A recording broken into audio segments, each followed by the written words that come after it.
Let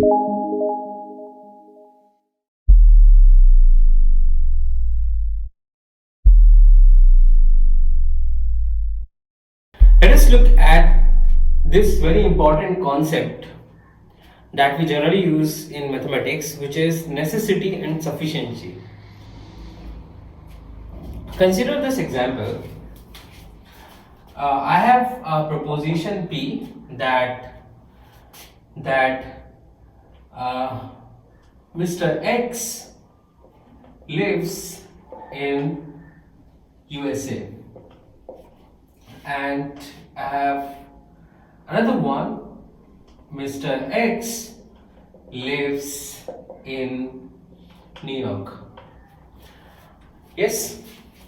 Now we know that New York is in USA, right? Mr. X is someone, right? And we have a proposition P that Mr. X lives in USA. I have some information about Mr. X, that Mr. X lives in USA. Another information that Mr. X lives in New York, or another proposition that Mr. X lives in New York. Now it is clear to us that if this is USA, then New York is in USA, right? New York is in USA, right? Okay. Now here is a very important concept, very simple. Let's try to understand this. What is necessity and sufficiency? Okay. So suppose I know Q is true. Suppose I know that Q is true. Mr. X lives in New York. This is true. Okay. Can I conclude P? Then is P true? Yes, because if Q is true, Mr. X lives in New York, and because we know that New York is in USA, so if Mr. X lives in New York, if this is true, then we can immediately conclude that he also lives in USA, because New York is in USA, right? So if Q is true, then P is true, right? We understand this. So we realized one important thing, that if Q is true, then we can conclude without any doubt that P is true always. Okay, if Q is true, then we can always conclude that P is true. So what does it mean? Now we have a special term that we use, which is this. Because when Q becomes true, then we have this conclusion that P is true. We say that Q is a sufficient condition for P. Q is a sufficient condition for P. What does it mean? That by knowing that Q is true, it is sufficient. It is sufficient to know that Q is true. It is sufficient to then conclude that P is true, that Mr. X lives in USA.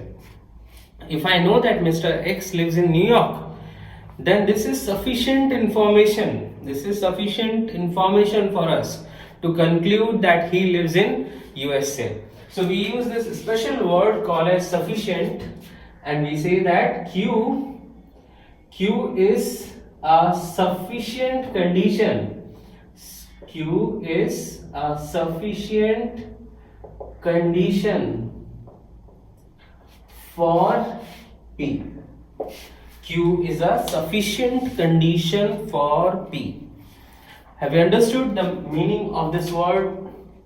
Right? Sufficient condition for P. Q is a sufficient condition for P because when Q is true, that Mr. X lives in New York, it is sufficient. This knowledge, this information, or this condition is sufficient for us to conclude that P is true, that Mr. X lives in USA. So Q is said to be a sufficient condition for P, or we just simply say that Q is sufficient for P. Q is sufficient for P. Understood, right? Now let us look at the other term, necessary. Are you getting this? Or necessity. Let us understand. Now,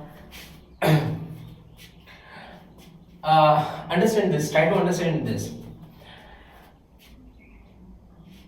Suppose you are not in USA. Suppose Mr. X does not live in USA. Mr. X does not live in USA.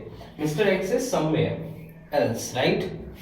Mr. X is somewhere else. Mr. X lives in London, right? So he is not in USA, right? Mr. X is in London. Then one thing is for sure. If Mr. X is in London, Mr. X does not live in USA. If Mr. X does not live in USA, then Mr. X cannot live in New York. If Mr. X is not living in USA, then Mr. X cannot live in New York. That is for sure. So one thing is for sure, that whenever P is false, Q has to be false. Q has to be false. Whenever P is false, Q has to be false. Whenever Mr. X does not live in USA, Mr. X cannot live in New York. New York is in USA, right? That's the thing, right? Okay, so this is what we say. That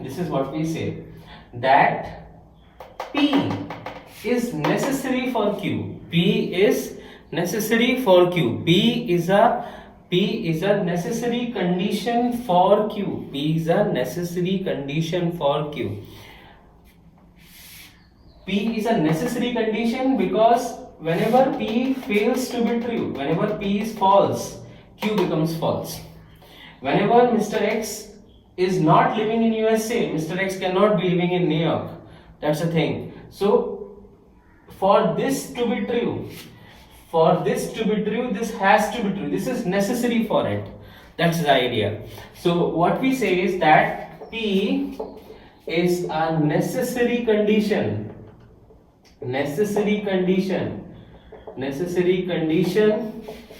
for Q. See, the thing is, you need to understand it very carefully, that P is necessary for Q because whenever P is false, Q becomes false. Whenever P is false, Q becomes false. So for us to even consider this, first this has to be true. For us to check whether this is true or false, first of all, this must be true. This should be necessarily true. Are you getting this? If this is false, then this Q we can immediately conclude is false. We cannot even check whether this is true or not, right? This has to be false then. So for this to be true, for us to check whether this is true or false, this has to be first of all true. Mr. X should be in USA first, so that I can check whether he lives in New York or Los Angeles. Are you getting my point? Yes or no? So P is a necessary condition for Q. That's the idea. You can take a more simple example like air. You breathe air, right? Okay. You breathe air, right? So what is air for you? Is it sufficient or necessary? What is air for you? Sufficient or necessary? See, air is necessary for you because if you don't have air, you will die. If you don't have air, you will die. So air is necessary for you, right? But it is not sufficient for you. Air is not sufficient for you because for you to live, you need water, you need food, right? So air is necessary but not sufficient. That's the idea. So what is P? P is necessary condition for Q, but P is not sufficient for Q. Why P is not sufficient? P is not sufficient because suppose Mr. X lives in USA. Mr. X lives in USA. Suppose this is true. Then he may be living anywhere in USA, right? So it's not necessary that we cannot immediately conclude that he is living in USA immediately, right? We cannot do so, right? He may be living in California, he may be living in Miami, anywhere else, right? Yes. So knowing that P is true is not sufficient to conclude that Q is true. but P is necessary for Q, because as soon as P becomes false, Q becomes false. So we need to understand this, right? What is necessary condition and what's a sufficient condition? It may become a bit confusing in the beginning, but let's take more examples to be clear that we have clearly understood this or not, right? So this is one example. Let's take another one. Suppose we have a proposition P that some guy Ram Prasad is a mammal. Ram Prasad is a mammal. And we have another one. We have Ram Prasad is a human. Okay. Ram Prasad is a mammal. Let us decide which one of them is necessary, which one of them is sufficient for the other. So Ram Prasad is a mammal. By knowing that Ram Prasad is a mammal, is it sufficient for me to conclude that, can I conclude immediately that Ram Prasad is a human? Right? No. Right? Because if Ram Prasad is a mammal, then it can be any mammal, right? So by just knowing that Ram Prasad is a mammal, I cannot conclude that Ram Prasad is a human, right? Okay. So I say that P is not sufficient for Q. P is not sufficient for Q. P is not sufficient for Q. Okay. Now, suppose P is false. P is false. Ram Prasad is not a mammal. Ram Prasad is not a mammal. P is false. Then if Ram Prasad is not a mammal, then Ram Prasad cannot be a human, because human is a mammal. We know that, right? So human is a mammal. If this is the group of mammals, then humans are here. Regarding this is humans and these are mammals, right? So if P is false, Ram Prasad is not a mammal, then immediately we can conclude that Q is false. Ram Prasad is not a human either then, because all humans are mammals. Are you getting this? So what we say is this, that P is necessary for Q. P is necessary for Q. That P is necessary for Q, that whenever P becomes false, Q becomes false. So for us to even consider that Ram Prasad is a human, first of all this should be necessarily true. But that's why we say P is necessary for Q. Alright, P is necessary for Q. Now consider this, that suppose you know that Ram Prasad is a human. You know that Ram Prasad is a human, Q is true. Q is true. Then immediately you see that P becomes true, because all humans are mammals. So Ram Prasad is a mammal is true. So whenever Q is true, P is true. So just by knowing that Q is true, we can conclude that P is true. That is why we will say that Q is sufficient for P. Q is sufficient for P. Alright, just by knowing that Q is true, we can conclude that P is true. So Q is sufficient for P. Alright. Now suppose Q is false. Suppose Q is false. Ram Prasad is not a human. Ram Prasad is not a human. Then can we conclude that he is not a mammal? Can we conclude that he is not a mammal? No, because if Ram Prasad is not a human, then he can be a mouse, right? Mouse is also a mammal. He can be a bat. Bat is a mammal, right? If Ram Prasad is not human, then he can be any other mammal. So if Ram Prasad is not a human, then we cannot say that Ram Prasad is not a mammal. Maybe a mammal, may not be a mammal. Both are possible.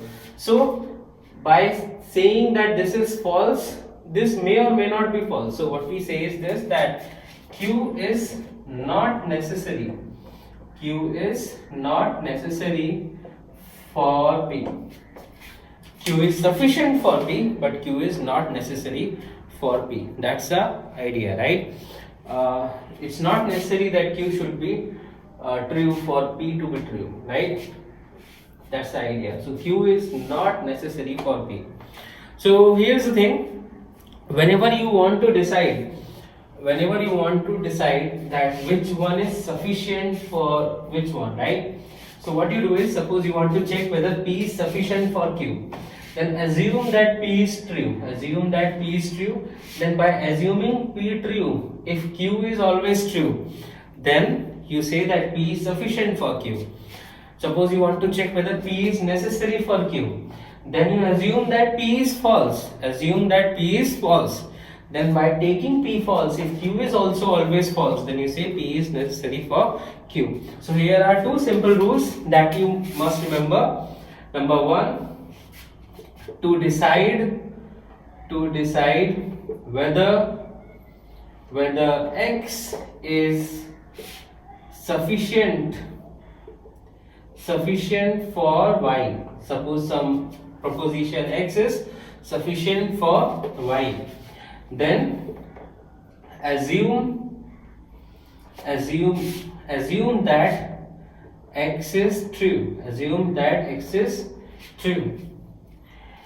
If by assuming X true,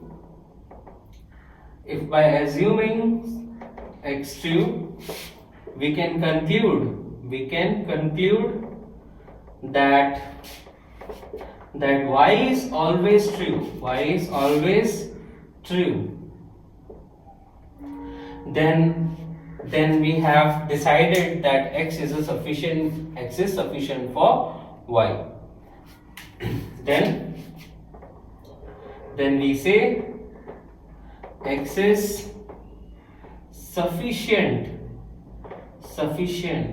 for Y.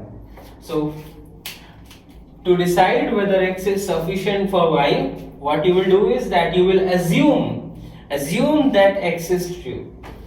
If by assuming X true, we can conclude that Y is always true, then we say that X is sufficient for Y. Now, second rule, how to decide whether X is necessary for Y.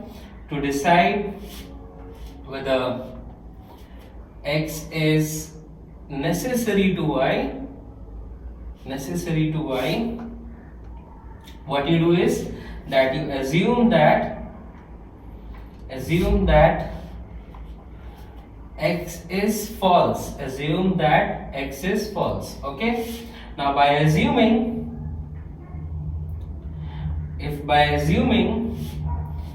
X to be false, we can conclude that Y is always false. Then we say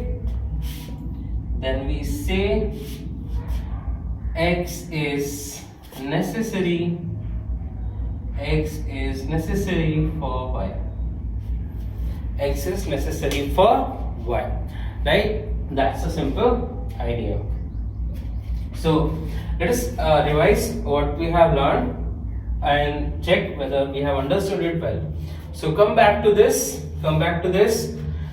Mr. X lives in USA. So you to decide which one is sufficient for which one. So we said that Q is sufficient for P. Why? Because whenever I assume Q to be true, Mr. X lives in New York, then immediately I can conclude that Mr. X lives in USA, because New York is in USA. So Q is sufficient for P. Okay, that's what we concluded. We also concluded that P is a necessary condition for Q. P is necessary for Q because whenever we assume P to be false, Mr. X lives in USA is false. If Mr. X is not even living in USA, then he cannot live in New York. So Mr. X lives in New York is also false. So whenever we assume that P is false, we can immediately conclude that Q is always false. So P is a necessary condition for Q. That's the idea, right? Similarly, revise this example based on this and understand this. Alright, now we have a very simple thing, a simple relation, which is this. As you can see here, that Q is sufficient for P, then P is necessary for Q. This is the reverse relationship. We can see that P is necessary for Q, then this will always mean that Q is sufficient for Q. P. Suppose this is true, P is necessary for Q, then this will be true, Q is sufficient for P. If this is true, Q is sufficient for P, then you can always conclude that P is necessary for Q. Means you can conclude this from this or opposite, right? So this is the important relationship that we have. If something is necessary for something else, right, then you can do the opposite, then it will be necessary for the other, right? If A is sufficient for B, then B is necessary for A. You can always conclude like this. You understand? So you need to understand these words, necessary and sufficient, or necessity and sufficiency. Are you getting this? You need to understand these because it should be very clear to us that in mathematics we will have conditions, condition 1, condition 2. So condition 1 is necessary for condition 2, or condition 1 is sufficient for condition 2. These kind of things, these relationships between propositions should be always clear to us, that what is necessary for what is sufficient for what. If we have a confusion with this, then we will end up making a lots of mistakes. So we should not have any confusion regarding necessity and sufficiency.